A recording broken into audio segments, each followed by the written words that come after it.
Bueno, preparados para recibir de Dios en esta mañana, el mensaje que el Señor nos ha dado hoy, nos va a regalar, se titula Bienaventurados. Diga conmigo, bienaventurados. Vámonos a Mateo capítulo 5, versículo 1 al 12, hablando de las bienaventuranzas. En el libro de Mateo capítulo 5, versículo del 1 al 12. Vamos a leer allí. Mire lo que nos dice la palabra del Señor. Viendo la multitud, esto es Jesús, subió ¿a dónde? Al monte, y sentándose vinieron a él sus discípulos. Párese un momento allí.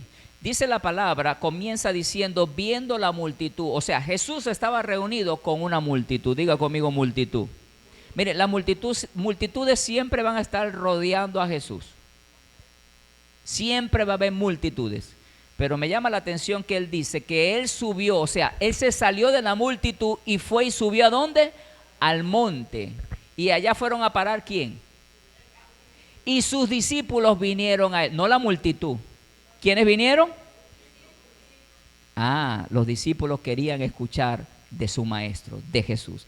Y mire lo que continúa diciendo en el verso 2. Y abriendo su boca Jesús les enseñaba diciendo, y aquí viene el mensaje de hoy. Bienaventurados, diga conmigo, bienaventurados los pobres en espíritu, porque de ellos es el reino de los cielos. ¿De quién es el reino de los cielos? De los pobres ¿en qué? En espíritu. Gracias al Señor que aclaró, pobres ¿en qué? En espíritu, porque la pobreza no viene de parte de Dios. Amén. Número 4, bienaventurados los que lloran. ¿Cuántos han llorado? Pero hoy vamos a aprender cuál es ese lloro que dice acá. Porque ellos recibirán consolación. Verso 5, bienaventurados los mansos, porque ellos recibirán la tierra por heredad. Bienaventurados los que tienen hambre. ¿Cuántos tienen hambre? Y sed de justicia. ¿Por qué? Porque ellos serán saciados. ¿Quiénes van a ser saciados? Los que tienen hambre. Amén. Verso 7. Bienaventurados los misericordiosos. ¿Cuántos misericordiosos hay acá? Levánteme la mano. Aunque sea por fe. Porque ellos alcanzarán misericordia. Verso 8. Bienaventurados los de limpio corazón, porque ellos verán a Dios. Bienaventurados los pacificadores, porque ellos serán llamados hijos de Dios. ¿Quiénes serán llamados hijos de Dios? Los pacificadores. Verso 10. Bienaventurados los que padecen persecución por causa de la justicia, aclara acá, porque de ellos es el reino de los cielos. Verso 11. Bienaventurados sois cuando por mi causa os vituperen, os persigan y digan toda clase de mal contra vosotros. ¿Qué cierra diciendo? Mintiendo. Verso 12. Gozaos, dígale que tiene al lado, gózate cuando hablen de ti. Vamos, dile, gózate cuando hablen de ti. Así que no se ponga triste, gócese. Pero eso sí, dice la palabra, por su causa. Gozaos y alegraos, porque vuestro galardón, me gusta esto, iglesia, porque vuestro galardón es, no, dígalo, porque vuestro galardón es, ¿en dónde está ese galardón? Porque así persiguieron a los profetas que fueron antes de vosotros. Amén. Vamos a desglosar este pasaje, esta bienaventuranza, porque me gusta aprender y me gusta enseñar. Y hay algo que tenemos que entender de este pasaje, y es que este pasaje, escúcheme, no es una lista simplemente de virtudes morales, como lo habla con respecto a los pobres en espíritu, los mansos, los misericordiosos, los de limpio corazón. Esto no es una lista simplemente de unas virtudes morales. ¿Sabe qué habla esto? Esto habla de una descripción del carácter de los ciudadanos del reino. En realidad, el pasaje de Mateo 5 está hablando el carácter, la descripción del carácter de un hijo de Dios. ¿Y cómo es el carácter de un hijo de Dios? Diga conmigo, es pobre en espíritu, es manso, tiene hambre y sed de justicia, es misericordioso, es limpio de corazón, es pacificador. Esas son las descripciones del carácter del ciudadano del reino de Dios. Amén, iglesia. Escuche, en el original, ¿por qué me tengo que ir al original? Porque usted tiene que comprender que la Biblia fue escrita en un aspecto donde muchas veces la traducción, de hecho, la versión que nosotros leemos, normalmente la Reina Valera, es la más mal traducida, por decirlo así. Entonces nosotros nos tenemos que ir a los originales para poder comprender qué quiere decir bienaventurado, qué quiere decir que llora. ¿Será que es que el que se la pasa llorando? Ay, va a ser. No estamos hablando de ese lloro y hoy vamos a aprender en esta mañana. Mire lo que sucede. En el griego original, estas declaraciones que se acaban de leer hablan de la palabra makairos. Diga conmigo makairos, que es bienaventurado. La palabra bienaventurado es un término que va mucho más allá de una felicidad emocional. Ay, eres bienaventurado, ay sí, y nos alegramos porque pensamos que es algo bueno y gloria a Dios porque es bueno. Pero ¿cuál es el significado de bienaventurado? Mire lo que significa bienaventurado. Se usaba para describir, escúcheme, la dicha de los dioses o aquellos que vivían en islas autosuficientes. O sea, la dicha que tenían unas personas cuando unos dioses, hablando de unas personas que vivían en una isla y se decía que ellos eran bienaventurados porque ahí no tenían necesidad de nada, porque la misma isla le proveía todo. ¿Qué también significa? Al usar esta palabra, Jesús está diciendo que el creyente posee una dicha interior inquebrantable que depende totalmente de Dios y no de las circunstancias. O sea, que Dios es suficiente. Tienes una dicha interior y se llama bienaventuranza. Diga, yo soy bienaventurado. Y cuando tú dices yo soy bienaventurado, tú posees la dicha interna, así como esta isla proveía todo, en este caso Dios nos provee todo. Cuando tú dices yo soy bienaventurado, tú lo que estás diciendo, tengo la dicha de que Dios es mi proveedor, que Dios es mi sanador, que Dios es mi fortaleza, que Dios es mi ayuda, que Dios es mi socorro. Él es todo para mí. Eso es lo que te hace bienaventurado. Amén, iglesia. Bienaventurado no es que tú te la pases riéndote o feliz. Es que tú sepas que internamente tienes inquebrantablemente una dicha de poseerlo todo. Y cuando tienes a Jesús, lo tienes todo. Amén, iglesia. Por eso dice una canción, si te tengo a ti, lo tengo todo, mía. Mi tesoro fuera de ti, nada deseo, Señor. Eso es ser bienaventurado. Hay gente que dice, ay, yo soy desdichado. No, tú no eres desdichado, tú eres bienaventurado. Amén, iglesia. Vamos a ver la primera característica de un hijo de Dios. Dice en el verso 3, bienaventurados los pobres en espíritu. Esta característica es importante como hijos de Dios, entender que tú eres pobre en espíritu, o es la característica, porque de ellos es el reino de Dios. Diga conmigo, mío es el reino. ¿A quién se refiere a los pobres en espíritu? ¿Qué puede pensar usted que una persona es pobre en espíritu? La palabra pobre en espíritu habla de que describe a alguien, no describe a alguien que tiene poco, sino a un mendigo que no tiene nada. Eso es pobre en espíritu. No está describiendo una persona que tiene poco, está describiendo una persona que no tiene nada. O sea, una persona, en pocas palabras, que depende totalmente de otro. Por eso dice bienaventurado, o sea, tienes la dicha interna de tenerlo todo en Jesús, y dice el pobre en espíritu, como no es que tiene poco, como tú no tienes nada, eres bienaventurado porque dependes del otro, y el otro se llama Dios. Mira, iglesia, yo me sorprendo y yo me imagino con tristeza cuando hay personas que se fracturan los dos brazos. Dios nos guarde. ¿Y cómo usted cuando los enyesan, cómo quedan? Así. Algunos yo lo he visto. Pregúntese, ¿quién le hace todo? Pregúntese a las personas que son de cintura para abajo, son paralíticos. Ahí te va a tocar ser un pobre en espíritu, que dependes de alguien para ir a un lugar, que dependes de alguien. Probablemente esta persona que está enyesada va a depender hasta que le hagan todo su aseo personal. Y ahí le va a tocar duro. ¿Sabe por qué? Porque muchas veces nosotros nos creamos una autosuficiencia. Yo puedo con eso, yo lo hago. Y nos acostumbramos a hacer las cosas por nuestra cuenta, que cuando nos toca depender de Dios, ahí es el problema. Ay, me duele la cabeza, búscate un ibuprofeno. Ay, que me duele aquí, búscate un... Ay, que tengo fiebre, búscate. Hay gente que se vuelve dependiente, codependiente de las medicinas, que el Señor los reprenda en el nombre de Jesús. Son buenas para un momento, pero tú tienes que ver cuál es la raíz del problema. Tú no puedes vivir que hay pastores que yo sufro de migraña. Tú eres bienaventurada, tú no eres una migrañera. El Señor reprenda toda enfermedad en el nombre de Jesús. Pero sabe que todo tiene una raíz. Del problema es la alimentación. Cambie la alimentación, aliméntese bien, porque usted dice que se le va toda migraña, se le va toda dolencia, todo ese problema se le va con comer bien. Bienaventurados los pobres en espíritu. Para entender, escúcheme, este término, pobres en espíritu, hay que mirar una distinción radical en el original griego, porque hay dos palabras que se tomaban anteriormente. Una para describir, que se dice penichros, que describía a un trabajador humilde, o sea, hablaba de un tipo de pobre que tenía poco.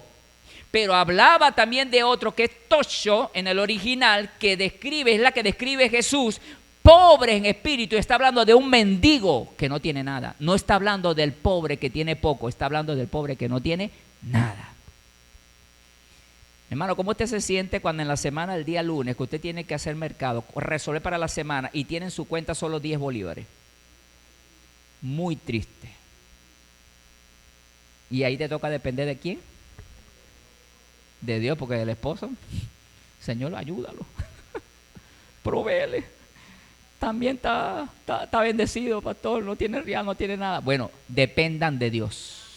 A Dios le gusta que dependan de Él, porque eso hace que Él se manifieste en tu necesidad.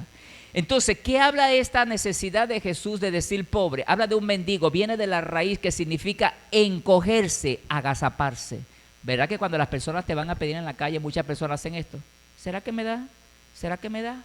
Bajan su posición. A diferencia que cuando alguien tiene todo, camina así, pecho trancado por fuera porque tengo $100 en la cuenta. Pero cuando se te van los $100 de la cuenta en una semana, mejor en 2 días haciendo mercado, empiezas, ay Señor, ay santo, ya no me quedan los $100 que ayer me lo dieron y los disfruté un minuto nada más porque ya se fueron ya en el mercado. Se nos va el gozo. El gozo viene de Jesús. Él es tu gozo. Él es tu fuerza. Amén, iglesia. Dice que al decir que los ciudadanos del reino son pobres, Jesús no está hablando de una pobreza económica. Mire, hay malas predicaciones en algunas iglesias donde dice que sé más pobre porque el Señor bendice a los humildes. Y traducen la humildad con pobreza, y la pobreza no viene de parte de Dios, la ruina no viene de parte de Dios. ¿Y sabe por qué muchas veces hay pobreza en nuestros hogares? Porque hay mucha basura que hay que botar. No sé usted, pero cuando yo hago espacio para lo nuevo, empiezo a botar lo viejo, usted se da cuenta que automáticamente empieza a llegar lo nuevo sin usted buscarlo. No, yo no sé, ¿a cuánto le ha pasado eso? Ahí están los testimonios. No hay muchos testimonios porque hay muchas cosas que botar todavía. Empieza a botar hoy.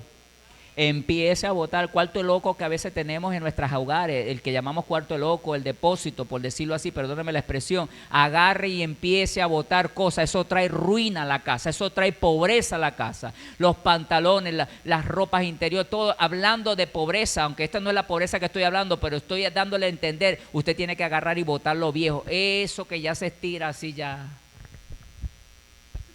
Agarre y bótelo. Pobre en espíritu es una persona, escúcheme, que reconoce que está espiritualmente quebrantada, quebrada. Por eso dice pobre en espíritu, porque tu espíritu es el mendigo. Tu espíritu es el que necesita de Dios. Mire, iglesia, yo le digo algo. A mí me da tanta cosa los animales en la calle, esos perritos, esos animales que cuando usted le pone, están como locos comiendo, ¿sabe? Los que tienen hambre. Así tiene que estar nuestro espíritu. Hoy que llegue el domingo para la iglesia, que llegue el miércoles para la oración y la adoración, que llegue la semana del tabernáculo de oración. Así tiene que estar en nuestro espíritu. Por eso dice la palabra, bienaventurados los pobres en espíritu. Hay algo que Dios necesita en esta mañana y que entendamos que tenemos que ser pobres en espíritu. Una persona que reconoce que está espiritualmente quebrada y que no tiene nada propio. Ni méritos, ni buenas obras, ni moralidad para ofrecerle a Dios. O sea, estoy quebrado, Señor, aquí estoy. En contraste de esto con la autosuficiencia, escúcheme bien, los fariseos se creían que tenían una riqueza espiritual que provenía por cumplir la ley. Hay gente que cree que merece cosas porque se esforzaron. No, yo me gané eso con el sudor de mi frente. Escúchame bien, tú no te ganaste ni yo nada por el sudor de nuestra frente. Nos lo ganamos por la gracia divina de parte de Dios. Porque Él es el que te da la fuerza, Él es el que te da la salud, Él es el que te da la oportunidad. Hay mucha gente que hoy en día, no, es que con mi fuerza. Estos fariseos creían que tenían una riqueza por cumplir la ley. Jesús rompe este esquema. El pobre en espíritu es aquel que se presenta ante Dios con las manos vacías en un sentido espiritual, admitiendo que, primero, no puedo salvarme a mí mismo. Segundo, su justicia propia, mi justicia propia no es suficiente. Y tercero, dependo totalmente de la gracia divina, tal como un mendigo depende del dador. Así es un pobre en espíritu. En resumen, ser pobre en espíritu es el vaciamiento de uno mismo. Vacíate, vacíate. Hay gente tan llena de sí misma que no le cabe nada de Dios. Hay gente tan llena de sí misma que no cabe nada de la palabra de Dios. Hoy nos vamos a vaciar.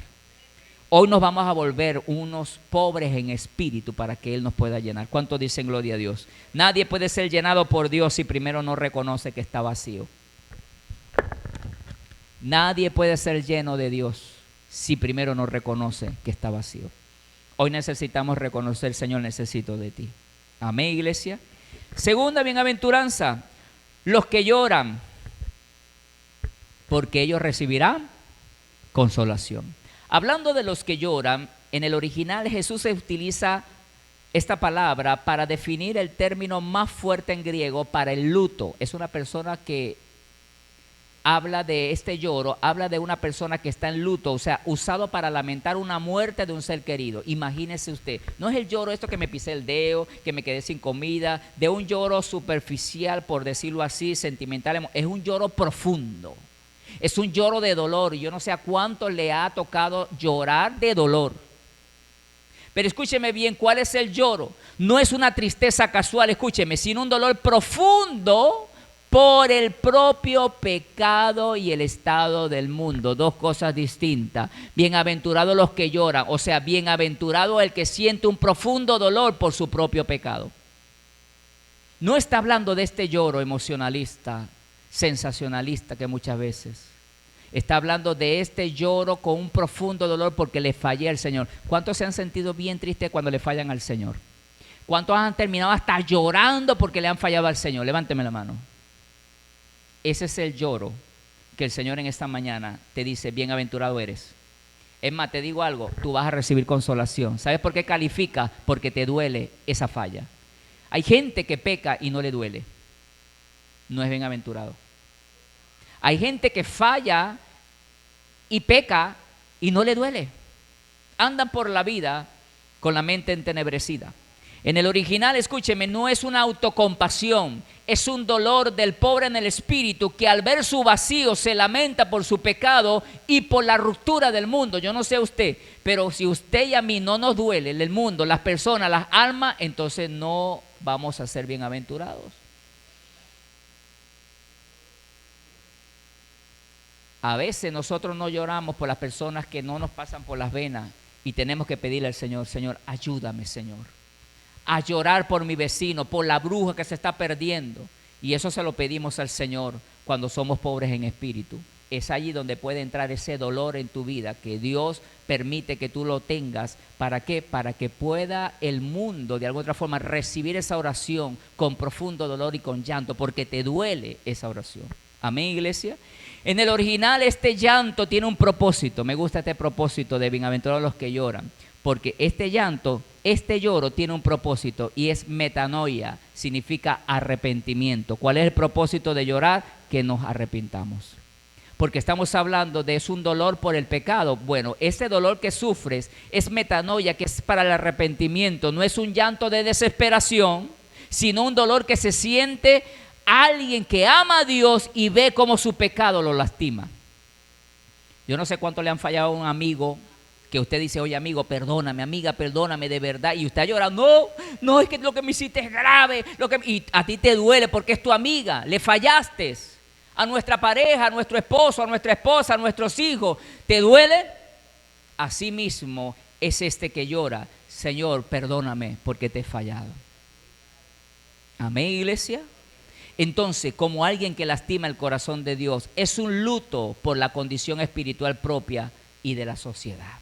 Número 3. Bienaventurados los mansos. ¡Ay, santo!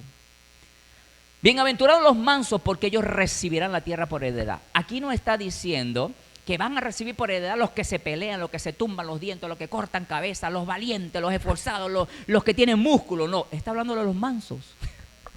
Son los que van a heredar la tierra. ¿Qué es los mansos?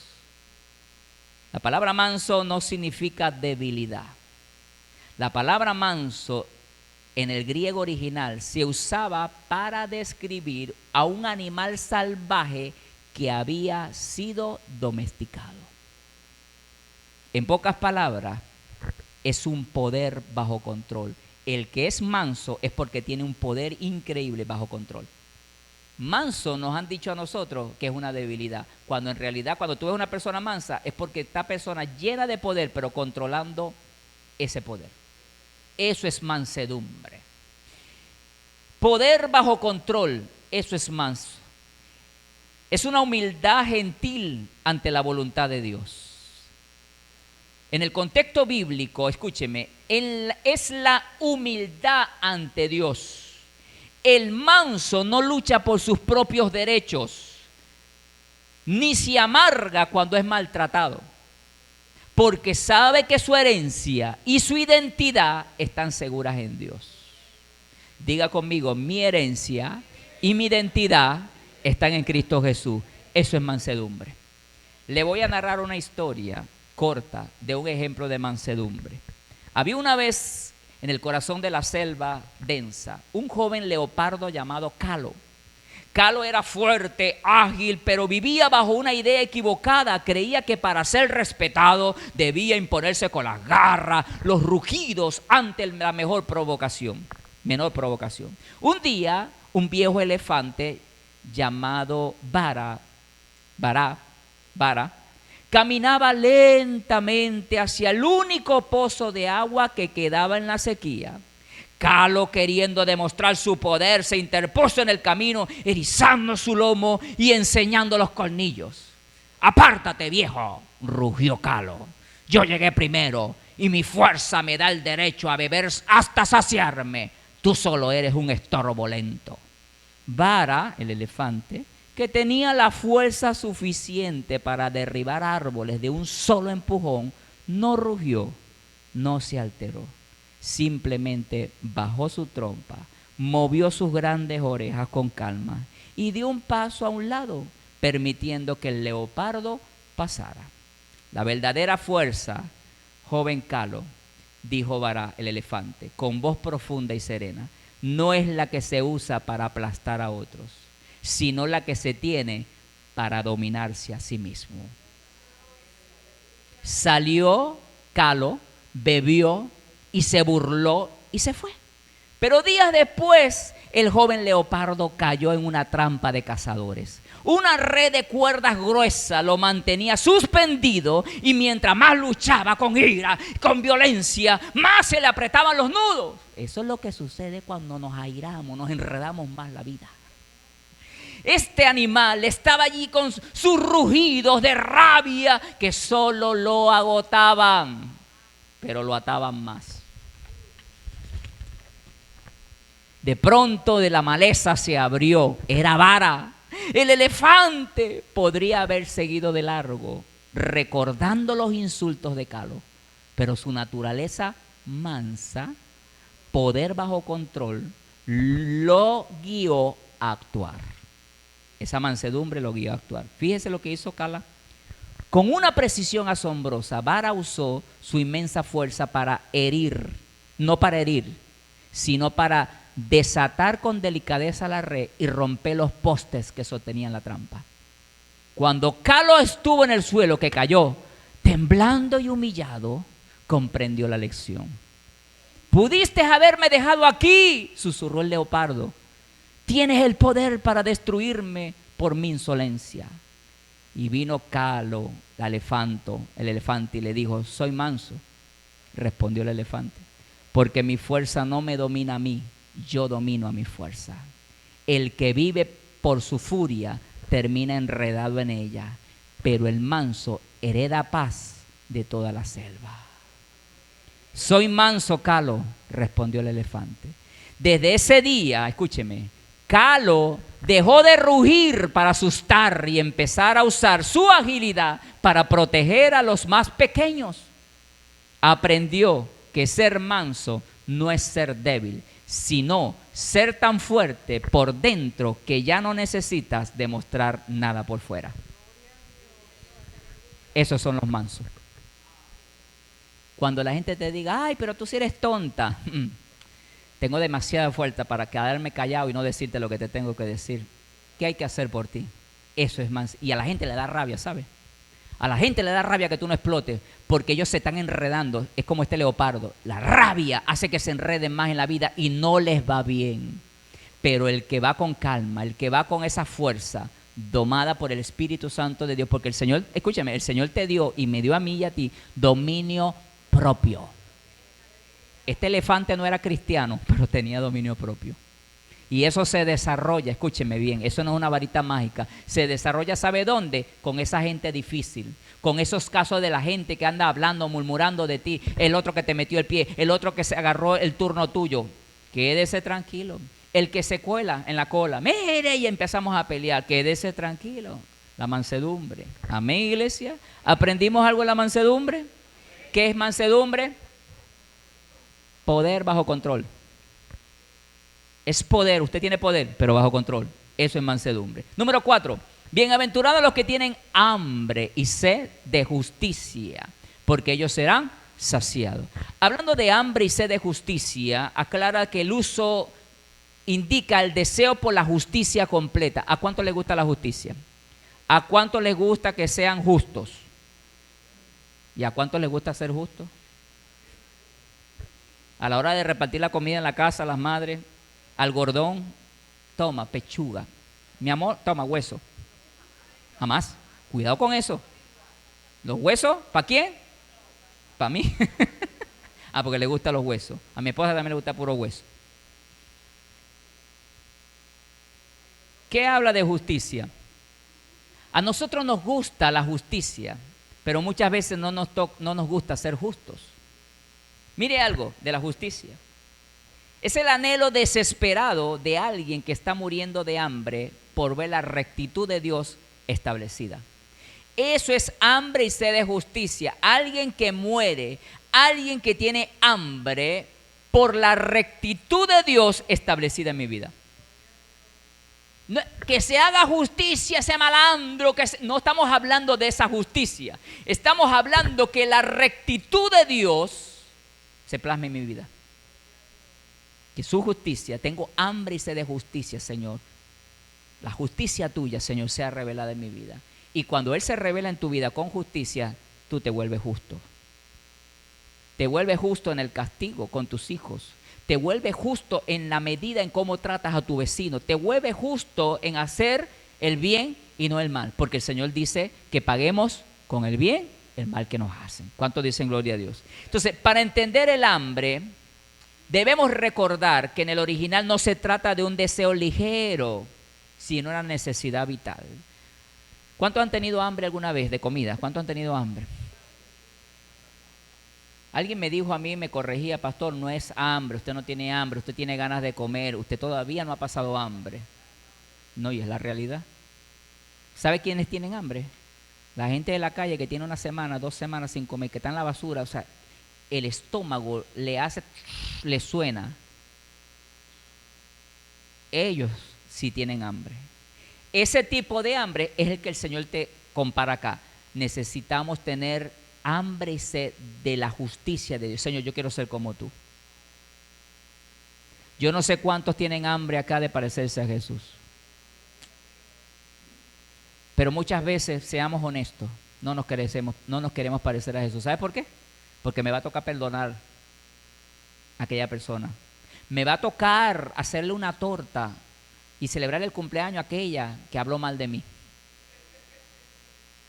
Esos son niveles de revelación que usted puede tener. Y sabe que usted le da 2 cachetadas al diablo haciendo eso. Y no es que usted lo hace por sarcasmo, es porque se le reveló la justicia. Usted se vuelve tan justo que no importa que no me pagaron por el trabajo que hice, tranquilo, una donación. Escuchen, la justicia no es simplemente una necesidad ahí ligera, es una necesidad vital, como la de alguien que desfallece en el desierto. No es un hambre de venganza, sino un anhelo de que todo sea puesto en orden. ¿Cuánto quieren el orden? ¿A cuánto le gusta el desorden? En la casa. A todos nos gusta el orden, pero nada más incongruente que tener ordenada la casa física, pero no el templo. No es nada más incongruente que tener el cuarto bien acomodadito, pero cuando entras al baño, ay no, al baño no entre, que el baño no está acomodadito. Nada más acá, hasta aquí entra nada más. Dios quiere que toda su casa, todo su templo, el templo del Espíritu Santo que somos nosotros, esté ordenado. Para que cuando el Señor venga, no haya nada tropezado. El desorden no agrada al Señor. Hablando de justicia, le voy a decir algunos ejemplos. Justicia hacia uno mismo, hablando de integridad. Este ejemplo es que una persona que se da cuenta de que suele ser egoísta en sus conversaciones, en lugar de decir, así soy yo, en lugar de decir que así soy yo, siento un dolor profundo y un deseo ardiente por ser transformado. O sea, una persona, hablando de justicia a sí mismo, no va a decir que, bueno, así soy yo. No. Va a buscar la manera, un deseo ardiente por ser transformado. Eso es que se le revele la justicia de Dios. Busca activamente cambiar su carácter, pidiendo perdón, practicando escuchar. Yo no sabía escuchar. Como líder de jóvenes, cuando me venían los jóvenes con el problema, apenas 2 minutos hablando, te la tengo. Taca. Pero ya no he terminado de hablar. En los 20 y pico de años que tuve en el Ministerio de Jóvenes trabajando como pastor juvenil, la necesidad número 1 a nivel mundial que descubrí es una. ¿Y cuál es la necesidad del joven? La necesidad de ser escuchado. No hay más necesidad. La necesidad es siéntate a escucharlo y lo vas a tener. Por eso que los amiguitos de la esquina lo escuchan a ese amigo y se la pasan en la esquina hablando pero tú no me cuentas nada porque tú no me escuchas. La justicia habla de ser transformado con una misma urgencia como la que alguien que busca comida, hablando de hambre y sed. Hablando otra de la justicia en el trabajo, hablando de ética. Hay que mantener la justicia en el trabajo. Es el deseo que las cosas se hagan correctamente. Mire este ejemplo, un empleado que descubre que en su empresa se están alterando las facturas para pagar menos impuestos. Aunque quedarse callado le conviene porque puedo mantener mi puesto, su sed de justicia lo inquieta tanto que no puede dormir. Yo no sé cuántos no han podido dormir por algo que no está bien en su vida y Dios le está diciendo cambia esto. Y ay Señor, ¿cómo hago? ¿Cómo le digo? ¿Cómo hago? Y está allí, no puede dormir porque es una sed de justicia, de hacer la justicia. Entonces, no lo deja dormir, lo inquieta, que no lo deja y se arriesga, escúcheme, esta persona a denunciar o a posponer o a proponer un sistema honesto porque su alma necesita la verdad, más la verdad que esta seguridad económica que le puede ofrecer su jefe. Yo no sé cuánto han estado en un momento frente a una situación que es incómoda, que no habla de justicia, pero como tú tienes hambre y sed de justicia, a mí no me llamen para eso, a mí no me involucren en eso. Pero ¿sabes qué? Como dicen por ahí, el que calla, si ya usted lo vio, se problemó, porque usted está siendo partícipe de ese pecado. O usted tiene que buscar la manera de decirle, Señor, dame sabiduría, porque la justicia se tiene que ver en este trabajo donde yo estoy. Aquí se van a hacer las cosas como debe de ser. Por eso es que cuando llega un cristiano recto, con justicia, empiezan a ordenarse las cosas. Y a la gente no le vas a caer bien, ¿sabe? Porque le vas a quitar la matraquería que tiene por allí, el bochinche que tiene por acá. Por eso es que la justicia es importante. Justicia en el anhelo de la presencia de Dios es la persona que dedica tiempo diario a la oración y el estudio de la palabra, no por obligación, sino porque siente que su espíritu se deshidrata si no se llena de los valores de Dios. ¿Qué sería la iglesia si no predicamos la palabra de Dios? Si hoy no hablamos de la bienaventuranza, que simplemente son las características de un ciudadano del reino de Dios. Número 5, bienaventurados los misericordiosos, porque ellos alcanzarán misericordia. ¿Usted quiere misericordia? Sea misericordioso. Lo misericordioso, hablando, proviene de una raíz que implica no solo sentir lástima, sino también identificarse con el otro. Esto asemeja también a la palabra compasión, que es ponerte en los zapatos del otro para entenderlo. Por eso yo tuve que aprender que cuando alguien llega tarde, mira que no se quema, y después que ya va, déjeme que yo me explique, déjeme que yo hable, porque usted no sabe todo lo que yo pasé. Usted no sabe el dolor que tengo por acá y aún así estoy sirviendo en la puerta. Bienvenido. Nadie me pregunta cómo estoy con este dolor. Bienaventurados los misericordiosos porque se identifican con el otro, con la necesidad del otro. Hasta ver, escúcheme, te vas a identificar tanto hasta que tú veas con los ojos de la otra persona. O sea, que tú veas a través de la necesidad de la otra persona. Cuando tú ves a una persona aquí en la iglesia, ¿qué te da? ¿Lástima o te da compasión con identificarte? Muchas veces sentimos el lástima, ¿sabes? Ay, pobrecito, mira los zapaticos rotos. Ay, pobrecita esa hermana, Dios mío, sí, va, una pobrecita.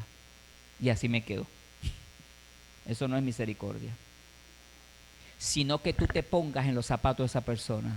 Ay, esa hermana se viene caminando allá, no tiene carro, y Dios mío, y tú sacas cuenta, ¿cómo hace, Dios mío? No puedo. La justicia. Necesito practicar la justicia. Necesito practicar la misericordia. Esta semana voy a agarrar parte de mi quincena y le voy a comprar, aunque sea unos zapaticos, no tan caros, pero no me alcanza, pero le voy a ayudar.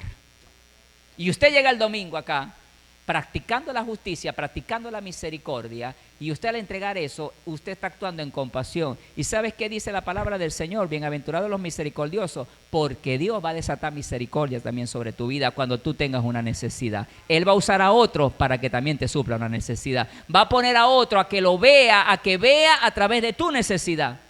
Por eso que somos una comunidad. Por eso es que en la iglesia habla aquí un pasaje de que no tenían necesidad de ninguno, porque entre ellos mismos los que tenían posesiones las vendían para dársela a la gente que estaba dentro de la iglesia necesitada. Entonces, los misericordiosos, escúcheme, es la capacidad de meterse en la piel del otro para ver cómo él las ve.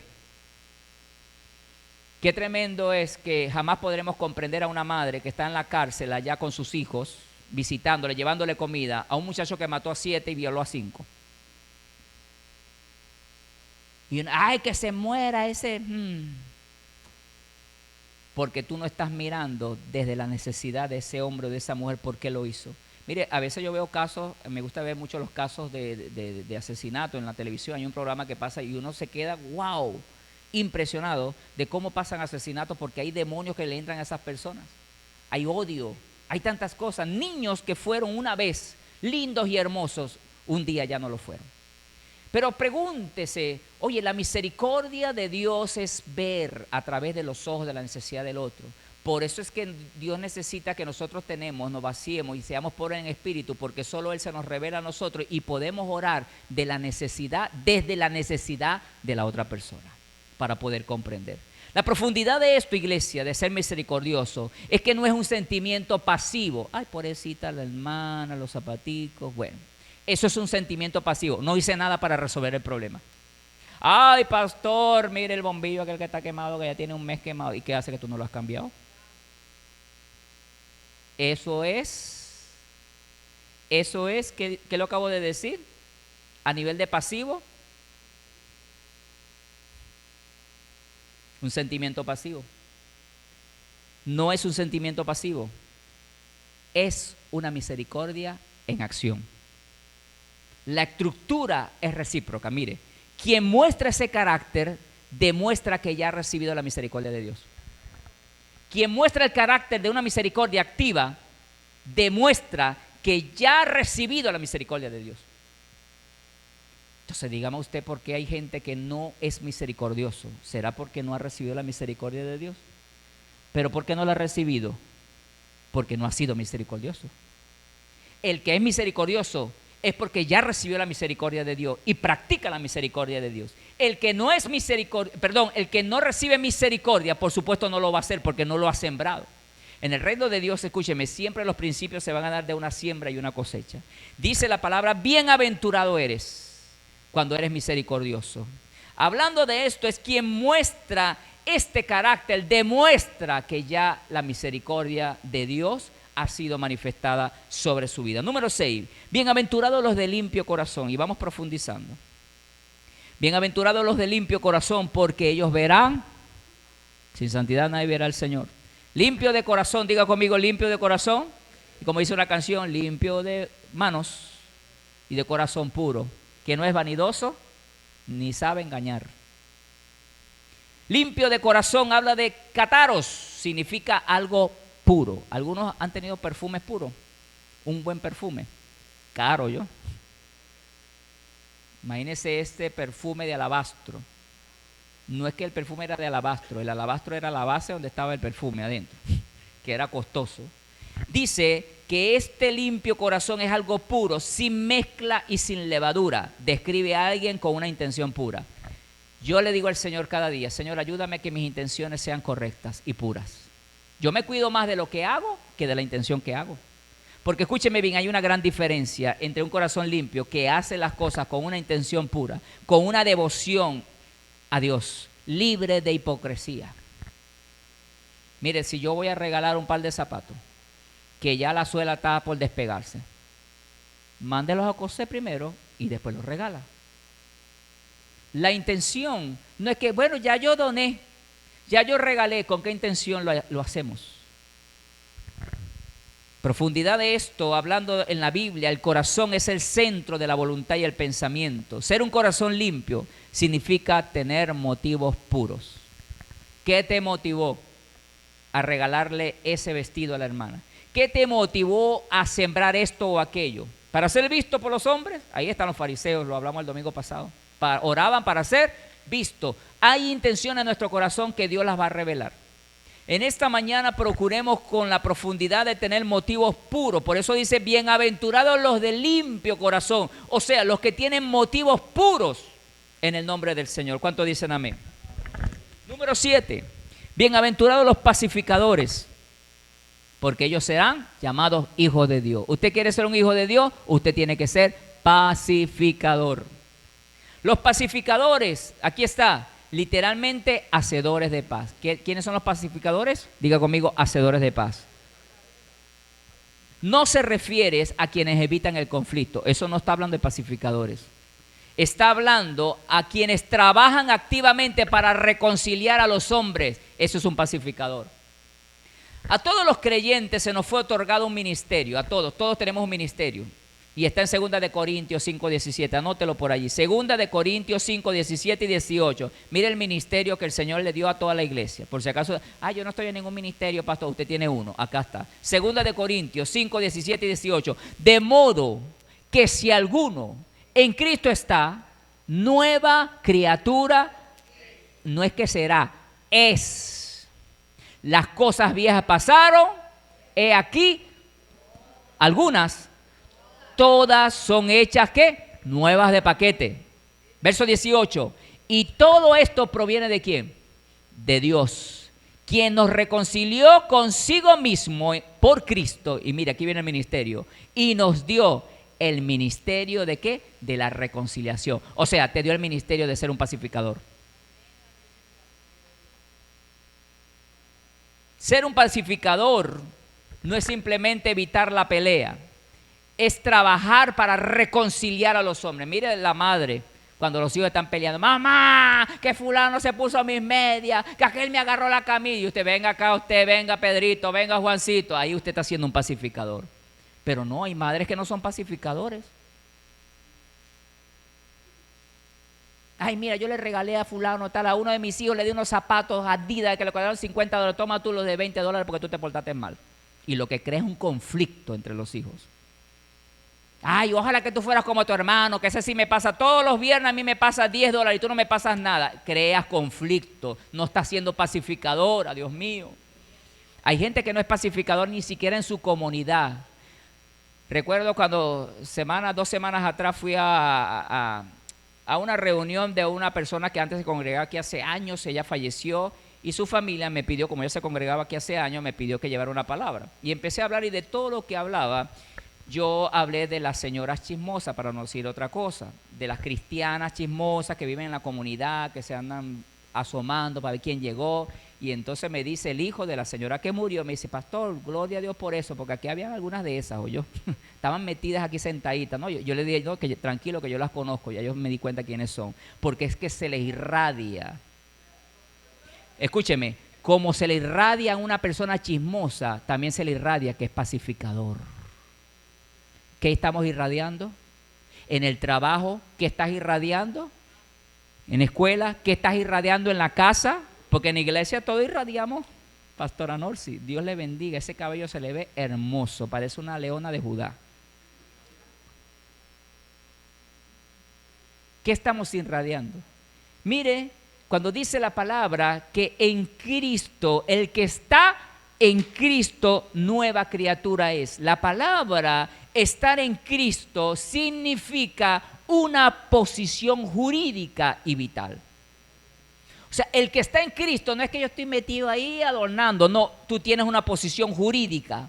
Donde tú estás, esa es la jurisdicción que Dios te dio y de ahí tiene que salir todo diablo, todo chuki, toda enfermedad, toda brujería, todo se tiene que ir. Si tú estás en tu trabajo, cuando tú llegues, todo tiene que cambiar. No, escúcheme, todo tiene que cambiar. Hasta la señora que es chismosa, que le encanta la lengua, se tiene que callar la boca porque llegué yo. No, escúcheme. Que no, que todo el tiempo anda, todo el mundo anda murmurando. No, llegó la doctora, llegó el jefe, llegó fulano. Caminan todos derechitos, porque aquí llegó la jurisdicción, porque estoy en Cristo Jesús. Amén, iglesia. Estar en Cristo significa estar bajo su esfera y la influencia. Tú eres una influencia. Dígame usted que somos influencia en nuestra comunidad. A mi mamá, mi papá cuando salía de la casa, la esquina sabía que él iba a salir. ¿Sabe cómo? Porque olía el perfume. Mi papá se vaciaba todo el perfume cuando iba a salir, hasta la esquina olían los vecinos cuando iba a salir. Mi mamá todo el tiempo arregladita. Por eso que la hermana Berta me acuerda a mi mamá, porque ella siempre arreglada, tacones y aquello. Mi mamá siempre fue de arreglarse. Pero una de las cosas es que podemos ser influencia porque estamos en Cristo. Es una posición que tú tienes. Cuando tú estás en tu comunidad y empiezas a arreglarte, empiezas a perfumarte, la gente...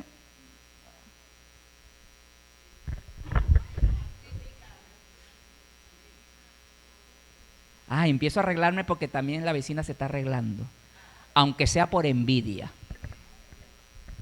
Aunque sea por envidia que se vayan a arreglar, tú eres influencia. ¿Sabe algo? Muchas veces nos dejamos influenciar por los demás para ser como ellos. Se acabó hasta hoy. No, se acabó hasta hoy. Que los vecinos se la pasan en el frente sentados, chismoseando y hablando de todo el mundo, cotorreando a ver quién vino. Mira, la vino a visitar aquel muchacho, porque para eso pareciera que se sentaran en el frente de su casa. En mi casa no tenemos esa costumbre. Si usted tiene esa costumbre en su casa, yo la respeto, no tengo ningún problema. Pero si todos los vecinos también se sientan a chismosear, ¿qué van a decir? Una chismosa más se unió, ¡gloria a Dios! Porque eso es lo que pasa por ahí, por la comunidad. No, yo me voy a parecer diferente, no voy a estar metido en casa de nadie. Tenemos que entender que usted es una posición jurídica. Significa que tu identidad ya no está definida por tus errores, por tu pasado.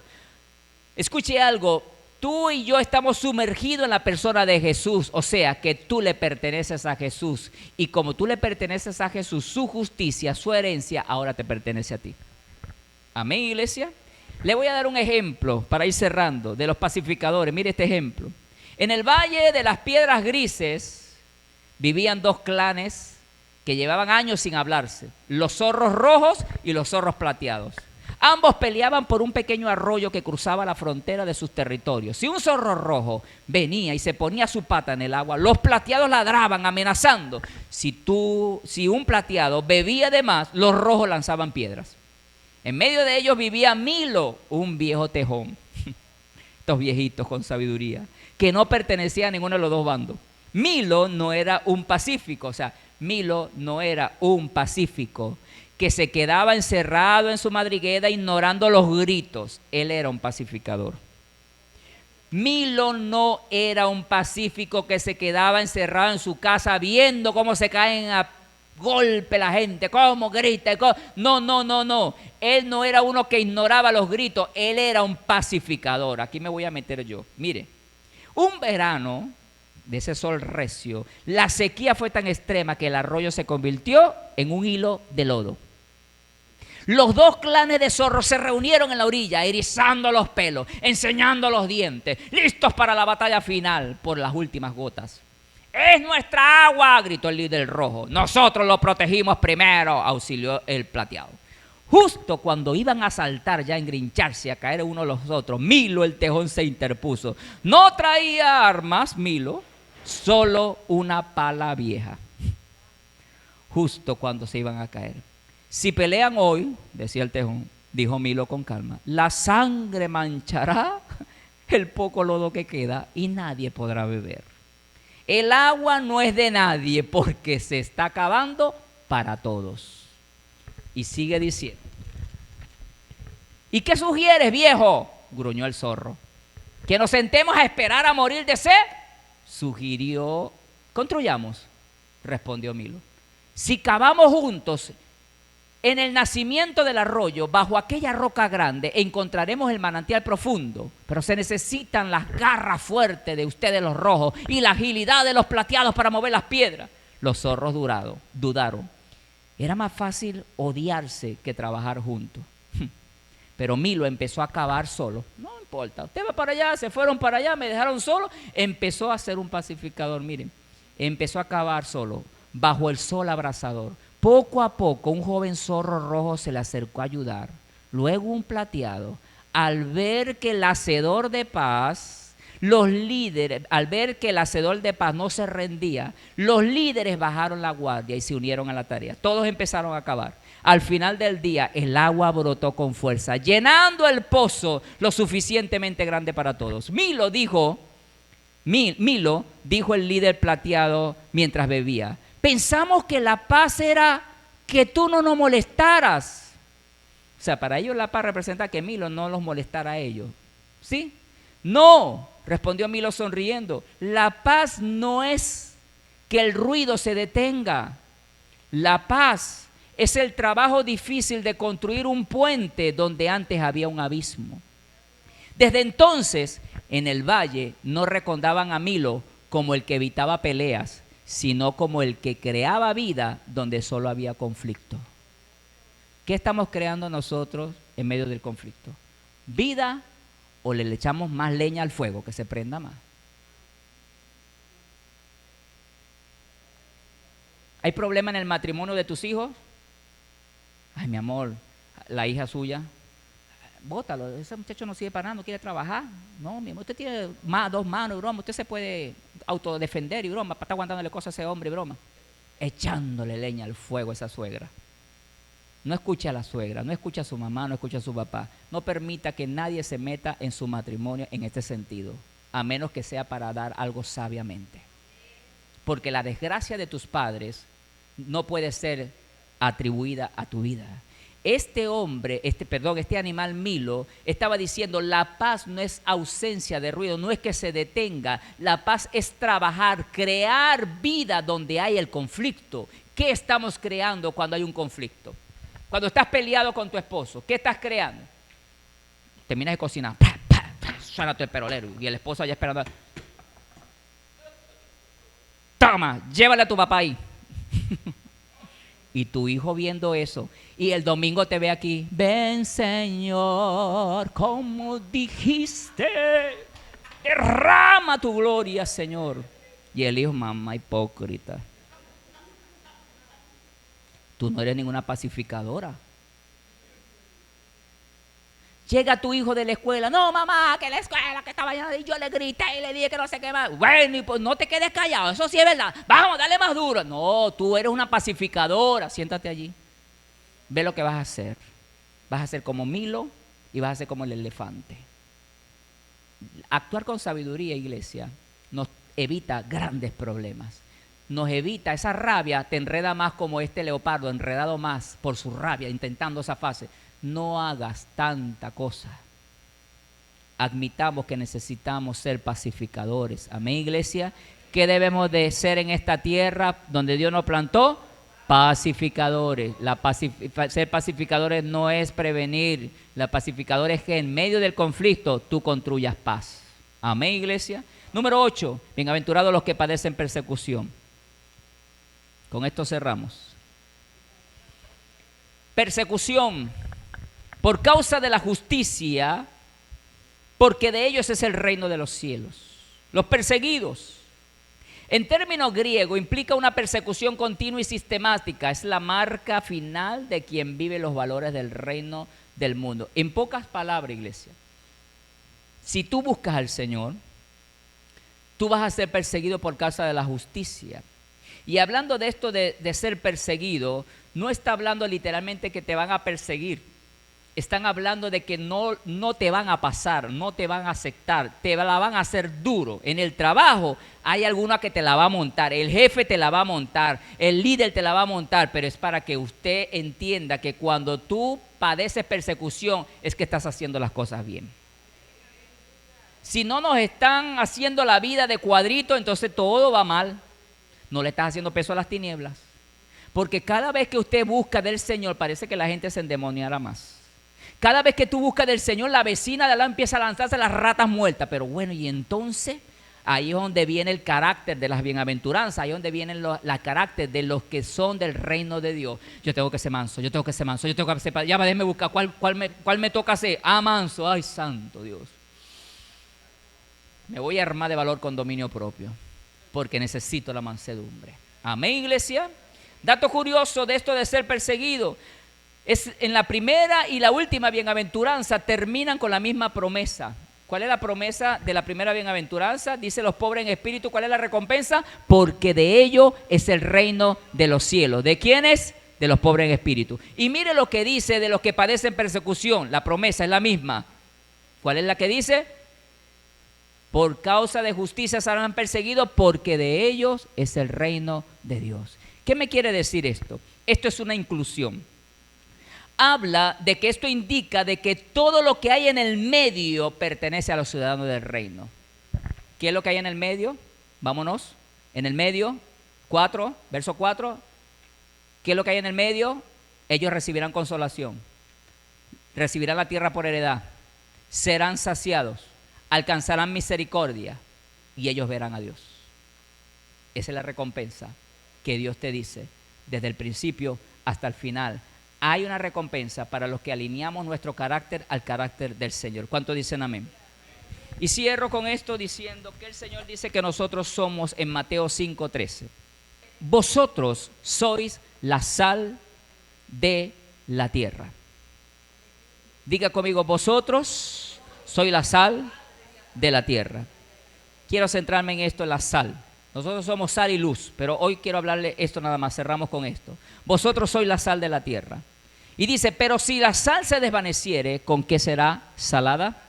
No sirve más para nada, sino para ser echada fuera y hollada, o sea, pisada por los hombres. Mire lo que habla, la sal. La sal tiene un agente antiséptico y preservante. En pocas palabras, el Señor nos está queriendo decir que sus seguidores son agentes que evitan que la sociedad se corrompa totalmente. Usted cuando llega a una comunidad, en Vista al Sol, en Inés Romero, en ese lugar, en ese sector donde usted está evitando que en ese territorio se corrompa totalmente, por usted estar presente.